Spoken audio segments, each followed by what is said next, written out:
This episode is sponsored by Local First Arizona. Local First Arizona is dedicated to the success of Arizona's locally owned businesses and communities across the state, including Tucson. As the largest local business coalition in the country, Local First assists independently owned businesses of all sizes create jobs and strengthen the local economy. Local First also works to achieve racial equity, reduce environmental impacts, improve healthy food access, and develop economic opportunity in rural, tribal, and urban communities.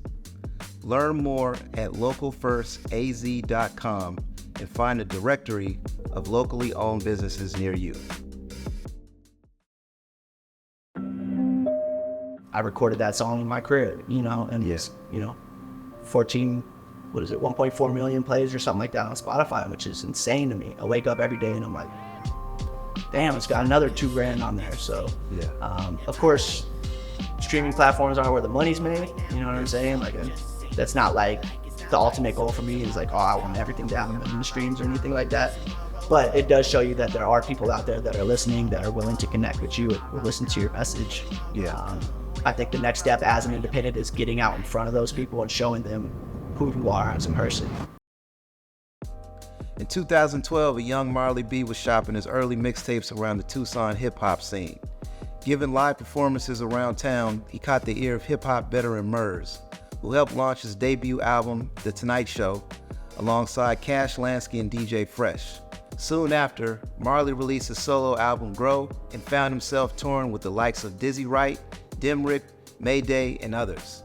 This led to a collaborative effort alongside DJ Hoppa in 2018. His 2019 album Time Again built on his established momentum. And now, after multiple features on DJ Hoppa's Hoppa and Friends albums, Marley and DJ Hoppa are readying another effort of their own.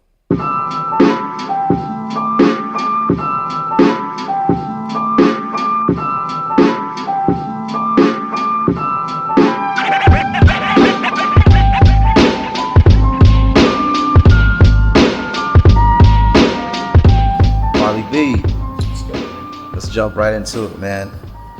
When did you start rapping? I started rapping in my teens, as far as like really starting to write stuff down, freestyling from a young age, with the friends and stuff like that, you throw a beat on. But I didn't really start taking rap serious until I was in my 20s, 21-ish was when I released like my first project. But I started writing down lyrics and learning how to like rhyme and stuff probably around 14, 15. It was the first time I started writing, and we'll release stuff onto MySpace back in those days, just kind of little joke tracks. I used to have a song called JV Football. That was like a whole rap about my JV football team at the time and stuff. So, looking back, those are pretty cringeworthy, but thankfully MySpace isn't around anymore, so you can't find them. So I didn't really start taking it serious until I was about 21, 22 is when I started releasing projects and stuff like that. So. Nice. Can you talk about some of your influences early on in your career and how Tucson's local and hip-hop scene, or Tucson in general, have influenced you over the years? Yeah, so early on in my career, I listened to a lot of Tech Nine. That was like one of the first shows I went to, hip-hop shows at least. I grew up in a kind of a rock household. My mom played guitar and sang for some rock bands growing up. My older brother was a guitar player. But I kind of steered off into my own and started listening to hip hop in my teens, and then went to some Tech Nine shows and kind of fell in love with the whole performing and everything that comes along with it around that time. So Tech Nine was a big influence for me, at least getting introduced to the hip hop side of things. And from there, I fell in love with different artists. Bone Thugs was a big influence on me too. That was one of the first artists I heard of it. Back as a kid, that Crossroads video. It's just one of those ones that sticks with you. So I delved into their catalog and got more into the hip hop side of things. So I think that kind of comes across with the choppy influence, and that's how I first really fell in love with rap. But from there, starting to release projects around 21, 22, and getting to go out in the scene and perform at these different venues and stuff, it's definitely catapulted my career a lot farther than some of these other cities. Being able to go out to weekly open mics and things like that early on in my career and hone in on my stage presence and things like that, definitely it elevated me a lot. And I'm thankful that we have that kind of community that, even the smallest artists can still get a chance to get on stage and perfect their craft. I feel like sometimes in these bigger outlets, you just don't get that opportunity as an artist unless you have a buzz for yourself. But out here, it's like, man, just go to the open mic and get on the mic anytime, So thankful for that, real artistic driven community we have out here. So yeah, most definitely. When did you first realize that music was a realistic pursuit for you? It was probably around 24 when we signed with Murs, me and Cash Lansky, my big brother. We kind of lucked out, and Murs, he had some stakes out here in Tucson. He was living out here at the time, and happened to catch one of me and Cash's performance at the Rialto, and we caught up with him after and chopped it up. And soon thereafter, he's like, I'm starting a label, and I'm looking to put on some artists that I think have some potential that don't really have the outlets that I have. And at that point, being 24 years old, having Murs come to you and being like, you have potential like that, that definitely put me in a whole different mindset from then on. It was like, yo, this is really something that's fathomable for me. I can go out there and I can get this. And I have somebody that's a legend in the game that's laying the foundation for me, so you got to take advantage of it. So 24 or 25 years old was probably the first time I was like, well, this is really doable. So yeah. And just ran with it. For sure. Just haven't stopped since, man. Yeah. You have a very distinctive voice and rapping style. Can you talk about your process from writing to your delivery? Absolutely. Yeah, so like I said, I grew up on like that Tech Nine Bone Thugs kind of stuff when I first started getting into rap, so I feel like that's a big influence on the way I approach a song. Cadence is one of the biggest things before I even start writing lyrics. I find the cadence that I want to find on the beat, you know what I'm saying? It's almost like drumming on top of another beat. And from there, I start to break down the lyrics and break down the emotion of the beat or whatever it has brought to the table that I want to write about. Finding my voice took a while. When I first started rapping, I wanted to kind of put some grittiness in my voice, and I would just like kind of yell too much. I didn't really know how to control my voice, and it took a long time. I want to say, at least my first couple projects, I sound completely different than what I sound now. And one of the biggest factors for me, at least, was getting my own equipment in my home where I felt comfortable and I could spend hours trying it in different vocal tones and trying it, playing it back to myself and seeing what it sounds like. Because, when you're talking and you don't really hear yourself the way that others hear you, what I'm saying? So it takes a while to digest it and figure out what works for you and what doesn't. You can, because there was times where I was like, oh yeah, I want to rap with a deeper voice. I always love some real deep voice, gangster shit, but that's not me, so I had to find my own voice and learn to love it and just kind of cater to what the people liked.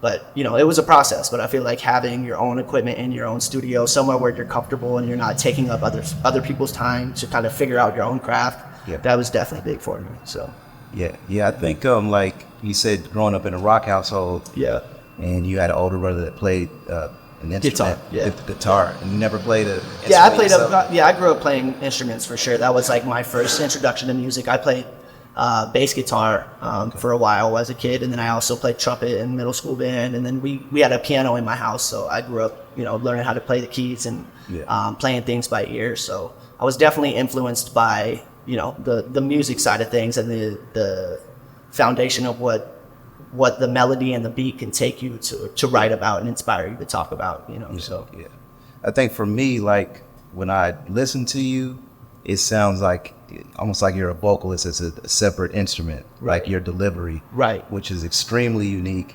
And then when I've seen you perform, like the thing that came to my mind, I was here at Thunder Canyon Brewery, it was like sonically, it sounded like some Siamese shit. Like it was two people rapping at one time so fast. Right. It's like I was watching Mike Tyson. He was explaining to Sugar Ray Leonard, and he said he was so fast that two punches sounded like one. Yeah. So that's what made me think of you. Like this cadence is so fast and so on point that it's delivered as one. For sure. And I don't know my biological father, but he was a drummer in one of my mom's bands back in the day. So I feel like I've always had a knack for like rhythms and things like that. So I'll hear a beat, and that's why I talk about my cadence being first before I even figure out what I'm going to write about, because the cadence is so important to me. And sometimes these drums are already good enough that you don't necessarily need to find that cadence. But for me, it's like finding these little pockets and putting my own little drums on top of it is using my vocals as another instrument, like you say. So Definitely. Yeah. And I never like to coin like artists when I, speak to them or interview, like say you like kind of sound like you have this influence or that, but Right. I definitely thought like a little bit of Bone Thugs and Harmony. For sure. Yeah, I was for sure. crazy Absolutely, about man. that. And that's it's great because one of my first big shows I opened for Bone Thugs at Rialto Theater, and that was another moment that was like pivotal in my career. And like I remember seeing Wish stand inside stage and rocking with my set and stuff like that, and that was just so mind blowing to me. So definitely a big influence. Yeah. And Tech Nine too. Tech Nine has a chokehold on. For sure. Yeah. No, his stage presence is immaculate. Yeah. So I'd love to see you get down with both of those acts and definitely on the bucket list, man. Yeah.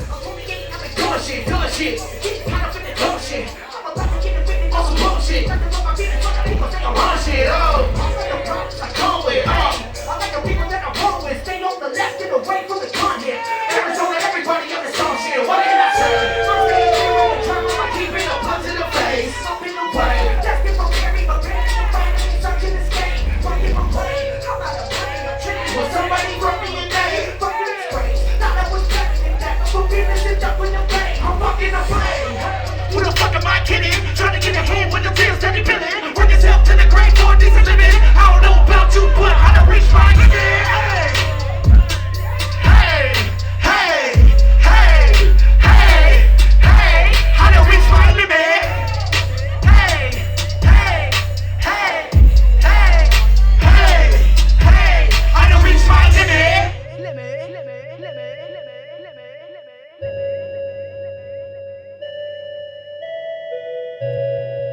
Does this feel kind of like a full circle moment that your debut was a collaborative effort with Cash Lansky, and now 10 years later you're coming back with another full album with both Cash Lansky and Tommy Will? Yeah, it definitely feels like a full circle moment, man. I mean, but me and Cash, we've been doing stuff together for so long, like it's just natural. You know what I'm saying? Like we're always working on something. We're always sending each other new music just to even listen to it and give each other feedback and stuff. So it's very organic when we get together and we write some stuff. And I feel like it's overdue. Like Tucson loves when we do stuff together, and for good reason. I feel like we should cater to that and give the people what they want. And over the years, just growing a bond with Tommy Will as well, and seeing his work ethic and what he brings to the table as far as his vocal deliveries and his cadences and ideas. You know what I'm saying? It definitely just took us to that next level. You know what I'm saying? And the strength in numbers. So I'm really excited about this project.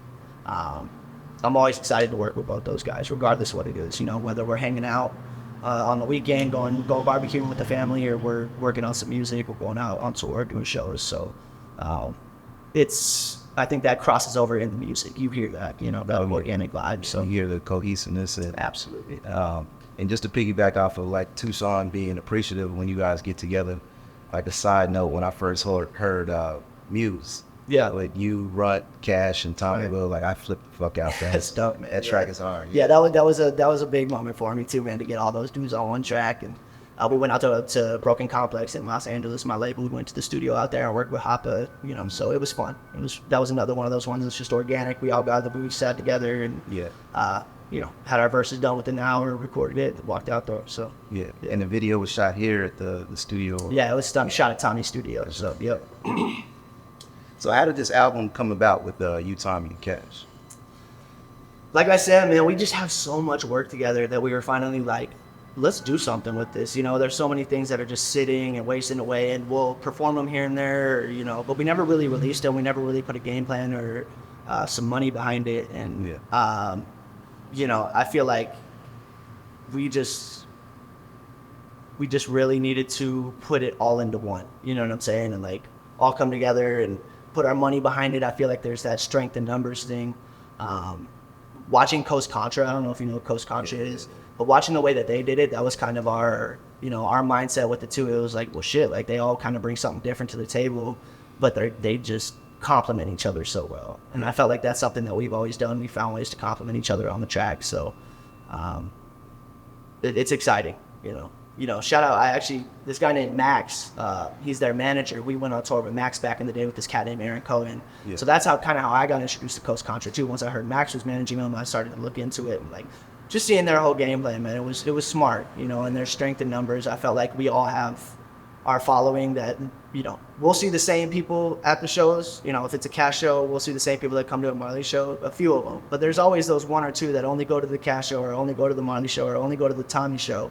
And we're just like, why don't we bring them all together? You know what I'm saying? So, yeah, I'm excited for this project. I'm excited to put it out. I just feel like we got to put the final pieces together, get those visuals right, really get it marketed right, because it has a lot of potential, and I feel like it's something that Tucson can be proud of and stand behind. So, how long has this been in the works, and when is it officially being released? So it's been in the works for some years, man. Like I said, we've been working together for years. I want to say officially, it's probably been like a year that we've like actually been like, all right, this is what we're doing. This is the project. This is how many songs we're gonna do. This is what we want to put out for the people. But like we've a lot of these songs, we redid within the last 6 months because we're like, all right, well, we got to tweak this. Let's change the beat. Tommy started producing, and we started using a lot of Tommy's production just to keep it all in house. Yeah. And it's been great. So as far as like a release date, I don't think we have an official one yet. We're just trying to make sure that it has the right presentation and that it just doesn't go, overloads. So yeah. Talk a little bit about Broken Complex and your relationship with DJ Hop. Yeah, so Broken Complex, man, I've been signed with them for about 2 years now. It's a label out of Los Angeles, independent hip hop label, and it's run by this guy named DJ Hoppa. If you don't know who DJ Hoppa is, look him up, man. He's a legend in the game. He's been around for like 15 years, really, really doing it, touring, independent hip hop, the whole nine. So I linked up with him through touring with Dizzy Wright. I hopped on tour with Dizzy Wright. I want to say 2017 was my first tour with them. And originally I was just a buy-on, just an extra artist that was like, yeah, I got some money to throw at you guys. Like, let me open for you. Let me come with you. Let me show you my value. So, the next tour after that, they had asked me to come out and help out run merch, and just come check out, see the back end of things. And, through this grind of going out on the road multiple times with these guys, you really get to know each other. You're living in a van together for 30 plus days. It's, it's personal, so, getting these opportunities to be around DJ Hoppa, we've been able to grow a real organic, friendly relationship. We both have the same sense of humor. We both have a similar mindset. And, through that, I've been able to continue to tour with these guys and actually be the opening act and get paid for that rather than trying to pay for that and, trying to weasel my way onto these tours. So it's definitely cool to see that whole thing come to fruition, and what I've invested in that I've made back tenfold through just showing them I'm a genuine person. I'm ready to go out and work, and whatever my job is, I'm going to do my job at my best ability. So me and Hoppa just became friends over the back end, hanging out every day in the bus and being on the same schedule. It's like, man, you want to go get some lunch? Let's go chop it up. Let's go do this. Let's go do that. And we just became friends. And after that, it was like, hey man, if you want to come on board and start releasing music under my moniker, I'd be more than willing to, help you put out your music and give you a little bit of a bigger platform, because they definitely have a decent following, and that's what they brought to the table, for somebody like me. Of course, I, can do well in Tucson, but it still doesn't always, show elsewhere, I use different markets, and I've been able to hop in with Broken Complex, who's, got a lot of following overseas, and really see my overseas following pop off and my East Coast following pop off. So Broken Complex is a good position. I'm really happy where I'm at. Like I said, DJ Hop is like a big brother to me, so I trust him, and I feel like the game plan we've implemented has definitely boosted my career, pretty far. So yeah, sure. You and DJ Hop released an LP in the past. Is there any full album down the road in the works? For sure, absolutely. It's one of those things like with when I came to the table, it was like, right now we don't have the following. Like I had already released a couple albums in the past, and I felt like a lot of the music was just getting swept under the rug. Put out a 14-tape project. 2 of them get a music video. The other, 12 just kind of, some people will come up and be like, oh, that track was dope, but you feel like you're not really getting the value that you put into it. So when I went to the table with Hoppa, he's like, yeah, let's not really focus on a project at this point. Let's get your numbers up to where people want a project, where you have a demand for a project, where it's like, okay, let's put a few of these big singles together, and then let's throw in 6 or 7 extra tracks and make this a project. So we've just been slowly releasing singles, at least once a month, sometimes twice a month for the most part. And I've definitely seen like the increase in my numbers, my streams, and my listeners go up. So it's just at this point, it's just about sitting down, taking the time to make an album, and then figuring out a game plan to release it. But I would imagine within the next year we'll have a project on the table. So Dope. Yeah. You said you and DJ Abba have similar sense of humor.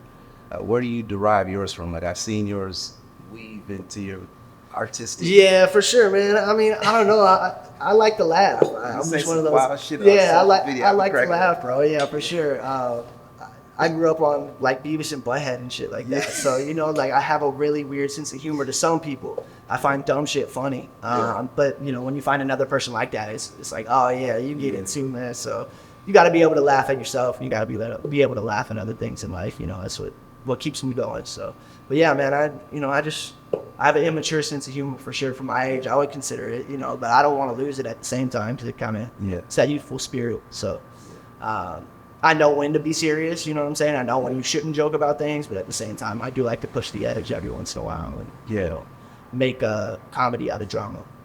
See the light in life, so. Yeah, it's definitely intertwined into your persona, but I've seen you get super serious when you're about to go on stage or you get on stage and it's like super focused. Right, time. right, yeah. So you definitely have a distinction between both. And for sure. And I try to, let the sense of humor still, present it to my people and on social media because that's who I am in real life. I'm not going to put up some front like I'm some cool rapper dude that is too cool to laugh and shit. Like I find the same shit funny too, man. Like I work, I do the same shit that every, average day person does. So average person does every day. So I'm not afraid to make fun of myself for sure. Or, the situation at hand. So. Yeah. How is it juggling the everyday life, working and being an artist at the same time? It can be tough at times, but I'm also thankful for it because, when I go on the road, I'll go on the road for like a month at a time. And when I come back to work, like, I'm honestly looking forward to it. I'm looking forward to getting back to the streets and talking to people. And, because, working at a smoke shop and doing sales, like, I get to meet a lot of people and I get to know a lot of people's stories. And, it's something that I look forward to. I wake up in the morning and I'm like, I don't know what my day is going to bring. I'm probably going to see some interesting customers today, that's for sure.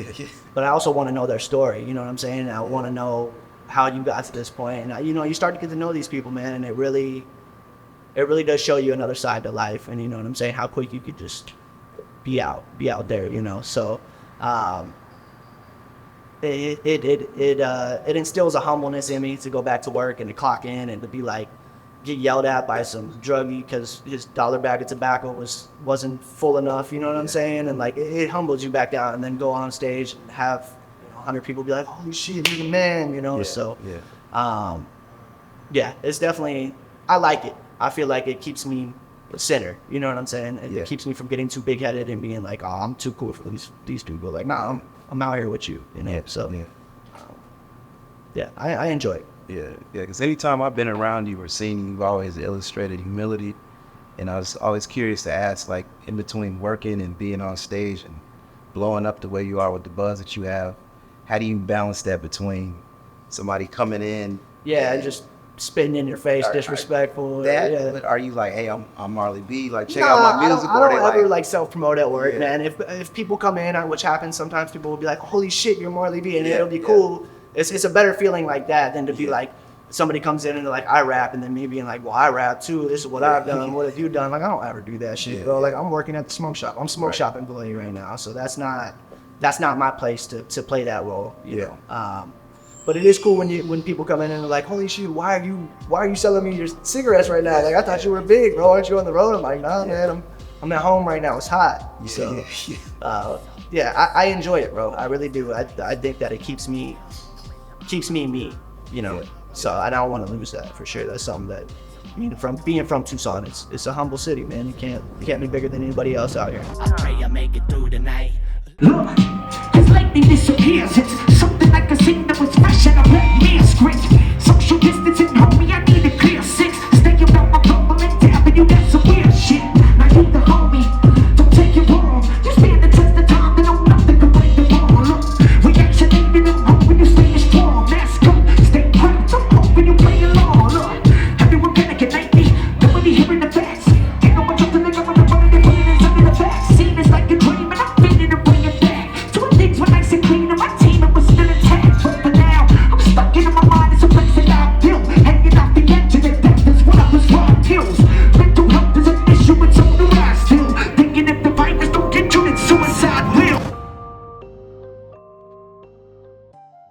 your single Tomorrow with Greaves has performed really well on streaming platforms, surpassing 1 million streams on Spotify.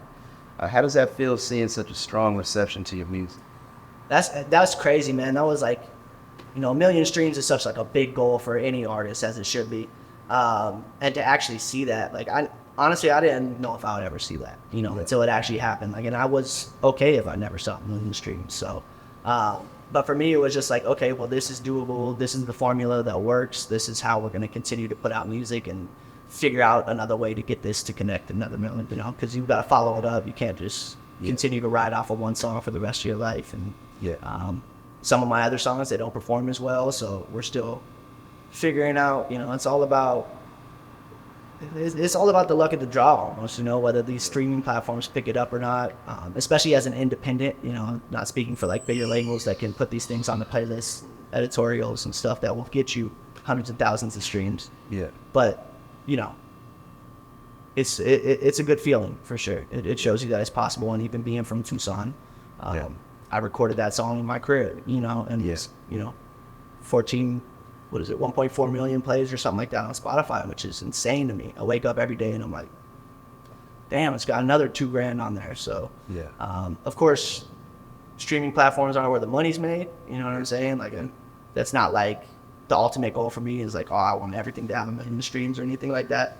But it does show you that there are people out there that are listening, that are willing to connect with you and will listen to your message. I think the next step as an independent is getting out in front of those people and showing them who you are as a person.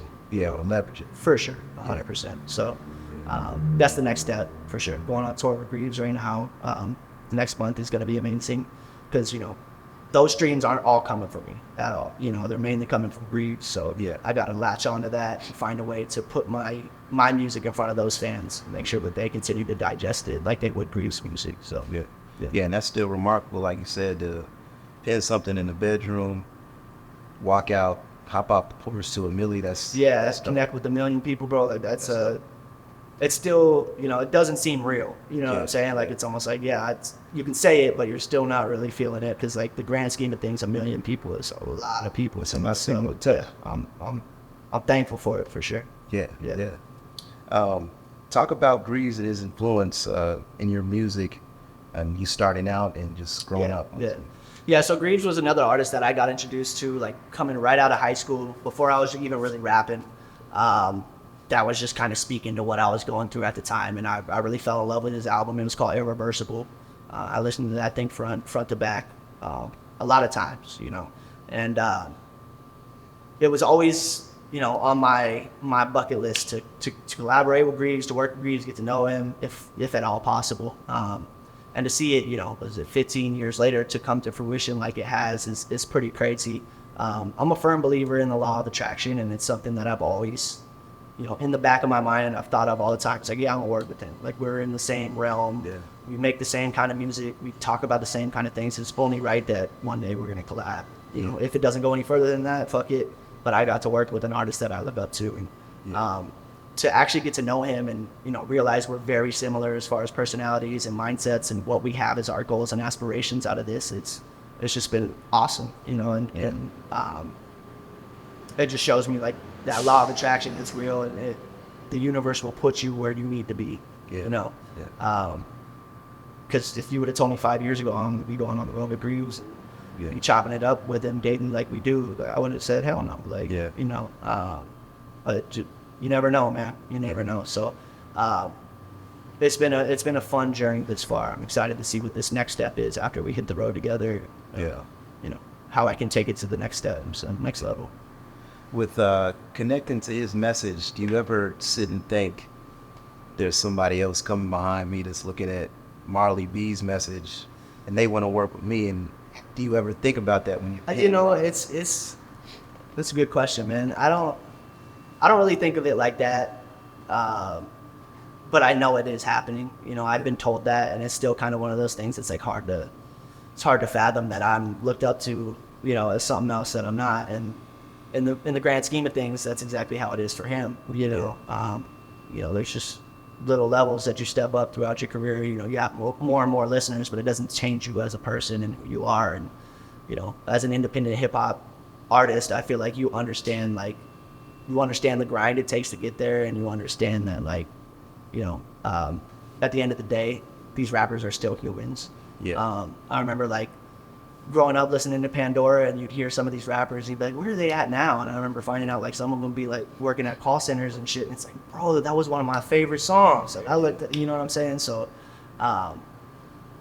yeah, it's a weird feeling, for sure. It's kind of hard to, like, grasp it. Like, holy shit, like, these kids listen to my song that because, you know, it's the same thing with, like, when you do a painting or anything, you're always going to see the one line that's out of stroke, and, you know, when you can't color in the lines. It's the same shit with the songs that you write. You're going to hear that one ad-lib that you were like, damn, I wish I wouldn't have said that. Or you're going to hear, like, a vocal delivery where it's like, I sound so much better now. Why are you still listening to this song? But they connect with it, man. And it's just, music's powerful, like, for sure. It's like, once you put that out into the world, it's not yours anymore.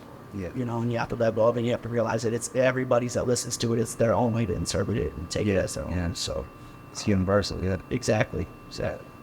And being in different circles, coming up and being in the game, how have your experiences been when you're around people that you grew up admiring or seeing? How are those encounters when you meet someone? It's like, do you play it cool or? Definitely been.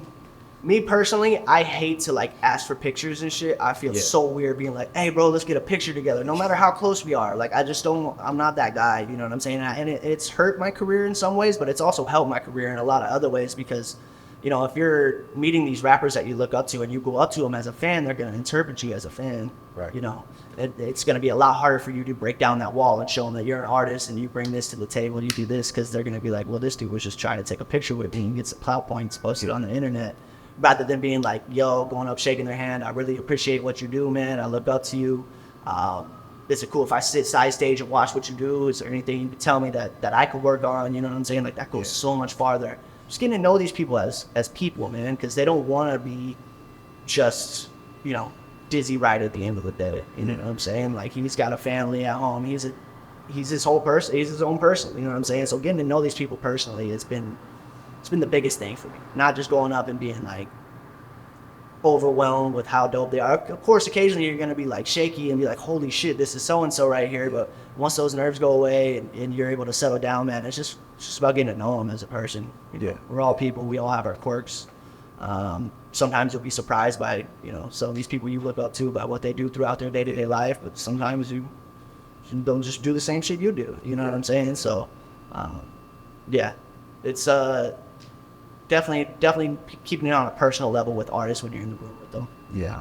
And it's got to be an amazing feeling. Like, we're talking about Bone Thugs and Harmony, how you grew up listening to their music, and then they're standing side stage and ripping it down. Like, amazing, bro, amazing. And that's, like, one of those feelings that's like, well, if they're vibing with it, then I'm doing something right, because I vibe with what they've been doing for the past 20 years. You know what I'm saying? So obviously they're hearing something that I may not be hearing. You know, it's the same thing, like I said, when you talk, you don't hear your voice the way everybody else hears it. You know? Yeah.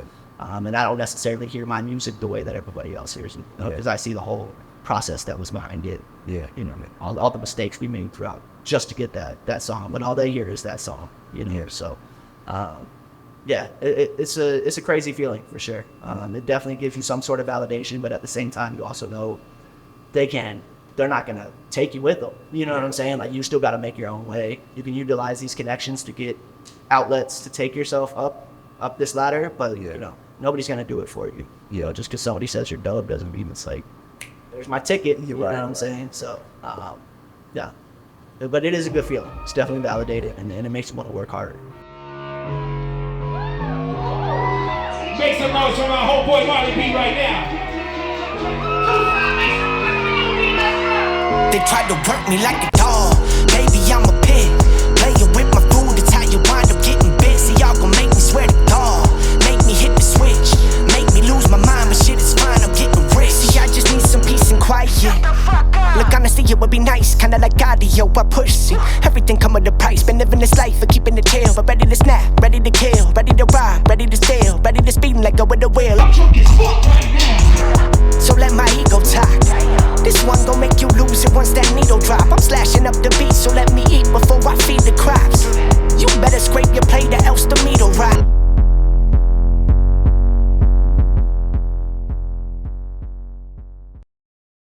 You guys are going on tour with both Breeze and Hopper, DJ Hopper. What goes into the preparation for it? You got to spend money to make money. You know what I'm saying? So that's the biggest thing is investing in merch. Right now, me and Hopper, with us being separate, he's in LA, I'm in Tucson. I've been having to invest in travel to go out there and work on our set together, take a weeks off of work or whatever it is. A whole lot of stress and anxiety and not knowing, you know, because these shows get hit or miss. You know, I know some of the pre-sales are doing good, but some of them aren't doing so good. So you could have some nights where it's rough. But as far as like the preparation, man, the biggest thing is investing in yourself, man, and not being afraid to spend this money to know that it's going to come back. If you're out there working the way you should be, like, I know it will come back tenfold. So I've been blessed to go out, like I said, going out with Dizzy early on in my career, running his merch, and then from there I got a gig with Exhibit and I ran his merch on a tour. Just being able to see the whole back end of things and where the money's really being made for these artists, it kind of gives you an idea on what to invest in and what not to invest in, you know. So, you know, merch is a big game, you know, and it's more than just t-shirts. You know, there's so many other ways that you can invest in yourself and branding yourself that people will come up and be like, you know, excited to buy. I've been having a local artist out here, Hair Fire on Glass. He blows glass. He's been blowing some pipes for me. I'm getting t-shirts pressed up through South 6 Bodega. I'm getting some Lave records pressed up through the homie Finn. So it's cool. It's also cool to, like, you know, get everything locally sourced and then take it out into the world and spread other people's logos and things like that too. So, but yeah, a lot of anxiety, a lot of nerves, a lot of packing, a lot of money being spent that year. Like, oh shit, I didn't think I was going to be spending this much money. But at the same time, once the ball gets rolling, you get into the van or get into the bus and we got everything packed, you're ready to go. And the nerves go away, and it's just about going out there having fun and doing your job. So, it's a preparation for a good payoff. So, Continuing, like, with nerves, like, as far as like yourself, your performance, have you ever had moments where you got on stage and you felt like you were prepared and just nothing came out, just went blank? And how did you So I think the scariest moment I've had, like when I was early on in my career, and this is like when wax first started coming out, dabs. So I took a fat ass dab, bro. I thought I could handle it. So yeah, I smoked, bro. I didn't know, man. And I had a show at Congress and it was packed, and like a minute before I had to go up, I couldn't remember anything, bro. Couldn't remember a single lyric. And I started panicking. I'm sweating, you know what I'm saying? I'm like having an anxiety attack. My set comes on, I got to get up there and do it. And it's crazy how the mind works, because it's almost like muscle memory. You know, like no matter how scared I was, once I heard that beat and I knew where my measure was, it was like, okay, it just kind of came out. Like I didn't even have to think about it. You know what I'm saying? So, but there's been a couple times. Don't do dabs before you fucking try to go. Ever. Yeah, exactly. Yeah. That was crazy. That was a crazy night for sure.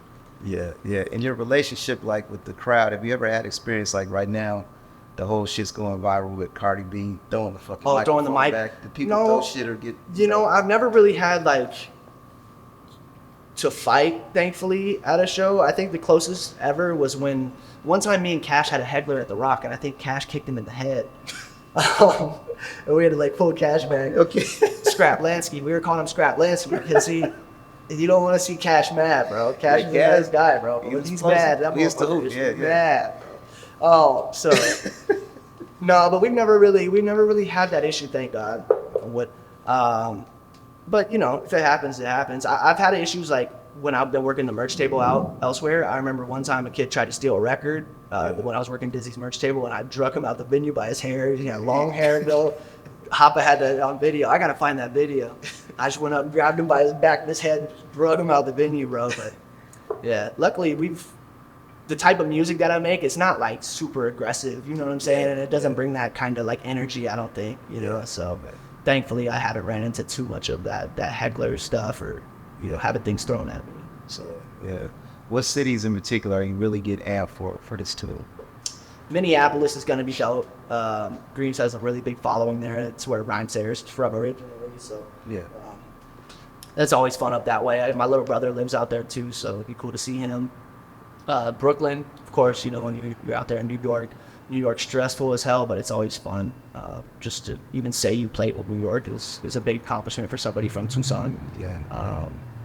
Rhode Island, just because I've only been there once, and it was interesting. You know, it's so small. It's a state, but it's not. You know what I'm saying? It's like it's crazy out there. Yeah. But yeah, I'm excited for all of them. Of course, you know, like that's the best part of this job is like being able to travel and meet new people and see the different cultures or the different cities and how they handle themselves. And it definitely teaches you to appreciate, you know, what you have and where you're from. At least for me personally, like I've come to love Tucson so much more over the years of traveling. You know, before I was traveling, it's like, damn, I can't wait to get out of Tucson. Yeah. And now when I'm traveling, it's like, damn, I can't wait to go back to Tucson. You know, so yeah, I'm excited for it all though, man. I'm always excited to get out on the road. Yeah. What are three of your main, like, talk about the law of attraction, which I'm heavy on too. Like, what are three of your biggest intentions and goals that you have as an artist that you want to fulfill? I think first and foremost, I just want to be able to pay my bills off of my music. I think that's one of the biggest things that all artists say. You know, being able to pay your bills off of your music is a dream. Being able to, you know, take care of yourself off of your art alone, that's the dream. I think that another big goal of mine is to do my own headlining tour where I'm able to take out artists from Tucson that I like, you know, and we're all able to get paid and make some money and show them that this is doable. Getting on my own headlining tour with the bus, man, that would be amazing. But I also know the type of money it takes to get to that level for sure. And I guess the other one would probably be to collab with like Bone Thugs, man. Yeah, like to get on a Bone Thugs track would be amazing.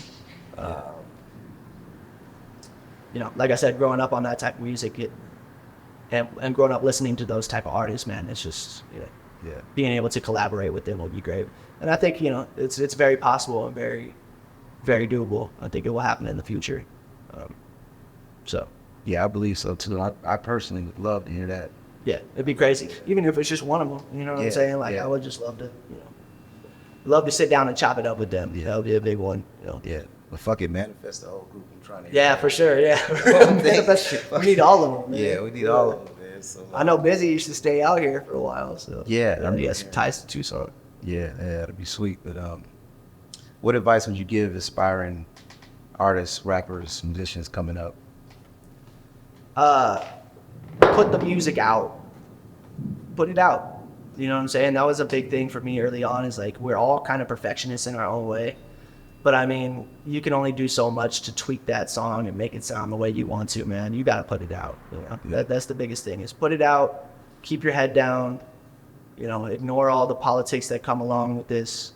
I've been doing this for like 11, 12 years. I've definitely seen so many rappers and creatives come and go. Yeah. Just keep your head down and you know, you'll weed out the bullshit.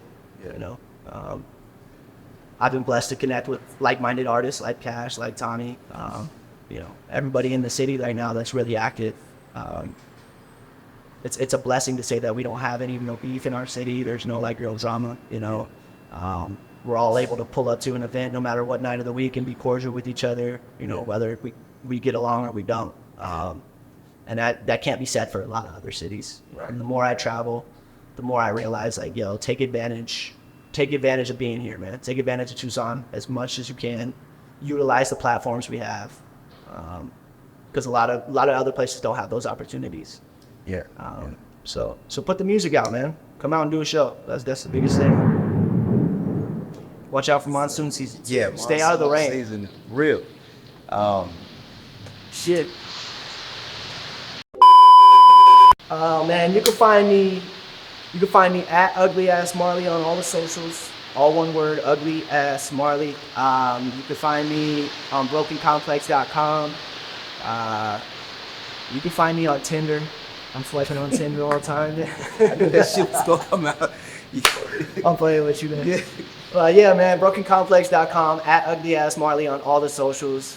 If you're in Tucson, pop out at Thunder Canyon Brewery. You'll probably see me on the weekend. Moon Smoke Shop. I'm not hard to find, man. Come talk to me. For real. Yeah. Hey, man, that Bone collaboration, that's my intention. I was setting for you. I'm a big fan, man. Me and my girl was both talking about you the other night, just listening to stuff. And she was listening to Muse over and over. Right. And we were just like, yo, he's that dude. Yeah, dude. thank you guys, man. Everybody, we wish the best for you, Tucson, man. We love you. We fuck with you heavy. We want you to go all the way, man, because you got it. Thank you, man. You got it. Thank you, man. Got the it factor, so. It means a lot, man. We appreciate y'all, man. Like I was saying earlier, bro, we appreciate what y'all do for the community, man. Like, as an artist, to have this type of platform to speak my story and speak my truth is one of the biggest things, bro. So we really appreciate what you guys have been doing for us. For real, respect. Deal with trauma privately. I don't wanna be a burden. I handle things defiantly. Spent a decade searching for a higher power guiding me. Figured out that faith is not up there, that it's inside of me. Act with execution. What's a plan with zero action? Faced with bad habits, knowing it's a magnet to my imbalance. I'm somewhere between confidence and arrogance. The middle ground is treacherous. I work on